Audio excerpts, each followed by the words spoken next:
video is another concern video po. Ang sabi niya is, hello Miss Ting, paano po ba malalaman na may gusto pa rin sa akin si ex? Sana masagot. Baka kasi pakiramdam ko lang, meron. Pero wala naman pala. Okay, bigla na lang isang araw naramdaman mo na nagka-interest uli sa'yo si ex. Siguro, interested ka pa sa kanya kasi na-bothered ka nung nagpakita siya ng sign sa'yo. Number 1 dyan, mapapansin mo na nagfo-focus uli siya sa'yo. Pinapansin ka na naman niya, nagbibigay siya ng time sa'yo, at kung may mga dinidate siya noon, ititigil niya yan. Medyo bibiruin mo pa yan na, di ba dinidate mo si ganito? Siyempre, gusto mong makuha indirect yung sagot niya. Then, sasabihin niya sa'yo, no, hindi na ako tumatanggap ng date ngayon. Wala na akong dinidate na babae. Yung mga pahapyaw na sagot niya na yon, sign na yon na nagkaka-interest uli siya sa'yo. Maybe, na-realize niya na ikaw pa rin yung the best kahit na nakikipag-date na siya kung kani-kaninong tao. Number 2, mapapansin mo na kapag nag-uusap kayo, madalas binabalik niya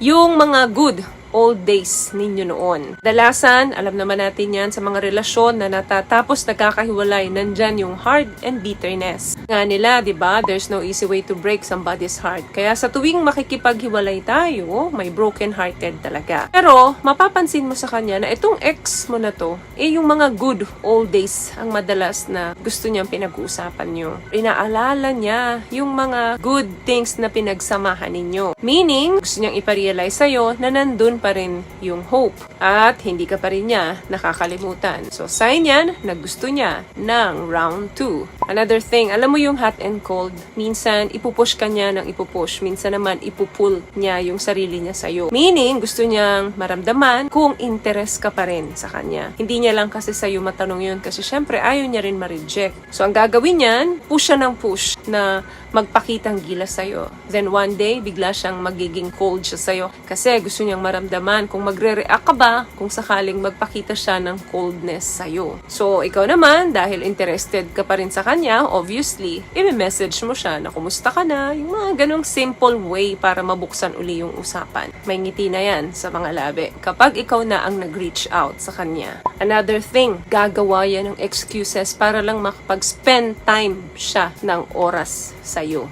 Hindi naman kayo magkatrabaho, hindi rin kayo magkaklase, hindi rin kayo magkapitbahay, pero gagawa yan ng mga dahilan para lang mapunta yung oras niya sa'yo na, for example, ganito. Siyempre, mag-ex kayo. So, meaning, meron kayong mutual friends. So, kukontakin niya yung isa sa mga kaibigan nyo, ipapa-invite ka, then siya nandun din, yung tipong gagawa siya ng dahilan para lang magkasama uli kayo. Aayain niyang magkape, for example, yung kaibigan niya, then ipapaaya ka niya dun sa kaibigan nyo na pumunta dun sa place kung nasaan sila. Meaning, gusto kanyang makita, gusto niyang magpapansin sa'yo. Di niya mapigil yung sarili niya, kaya gusto niyang i-engage niya uli yung sarili niya sa'yo. Sasabihin niya sa'yo na coincidence lang, oh, nandito ka rin pala sa bahay ni kumare o ni kumpare. Nako, wag kang maniniwala doon, excuse niya lang yun. Ang totoo doon, gusto ka lang niyang makita or makasama. What I love about this product, itong No More Dark Secret ng K-Skin, bukod sa may advanced whitening na siya na kung saan pwede niyang matulungan na pumuti yung mga singit-singit mo, moisturizing, meron siyang anti-irritation, antibacterial, maintain healthy pH level. Hindi lang pambabae, meron din po tayong pang-lalaki. Another thing,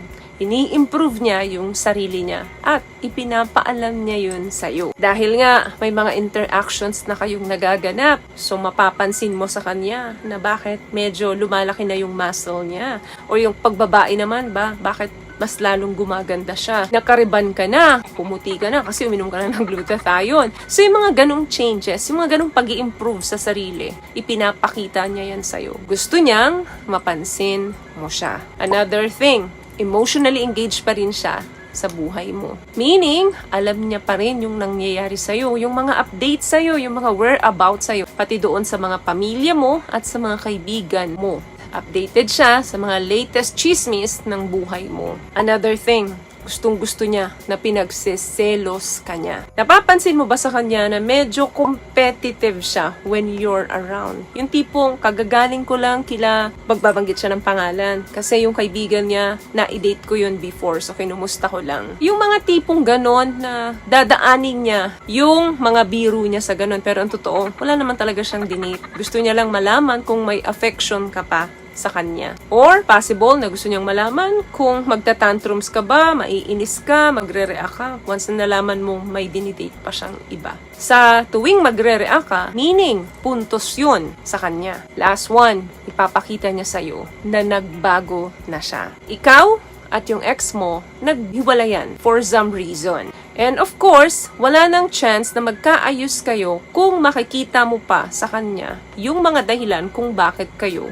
naghiwalay. Malamang, alam niya kung ano yung ayaw mo sa ugali niya. Ipapakita niya sa'yo na hindi na siya yung dating inayawan mo noon. Yung dating iniwan mo noon. Of course, nagkaroon na ng self-reflection yan. Kaya alam niya na kung ano yung do's and don'ts. Pag gusto talaga ng ex mo na reignite yung flame sa relationship ninyo, of course, papakita niya na nagbago na siya. For the better. Kung madalas nyo noon na pinag-aawayan dahil disorganized siya, iba na siya ngayon. Kung napapansin mo sa kanya noon na masyadong mataas ang temper niya, papakita niya sa'yo na medyo nabawasan niya na yun. Gusto niyang siguraduhin na ini-start niya na i-improve yung sarili niya para sa'yo. Dahil gusto niyang makipagbalikan sa'yo. Mararamdaman mo naman yan kapag mutual pa yung feelings ninyo sa isa't isa. Lalo na kung good friends pa rin kayo after breakup. Hindi ka pa taken at hindi pa rin siya taken, so malaki pa yung chance na magkaayos uli kayo. Since pareho naman kayong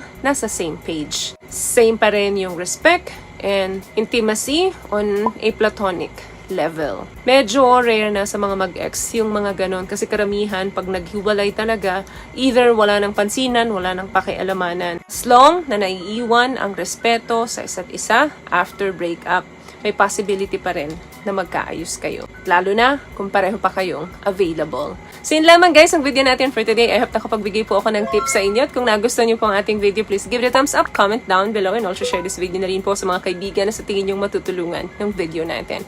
Once again, palagi po kayong mag-iingat at palagi po kayong manalangin. Thank you guys for watching and see you on our next one. Always love yourself and be a blessing. Bye!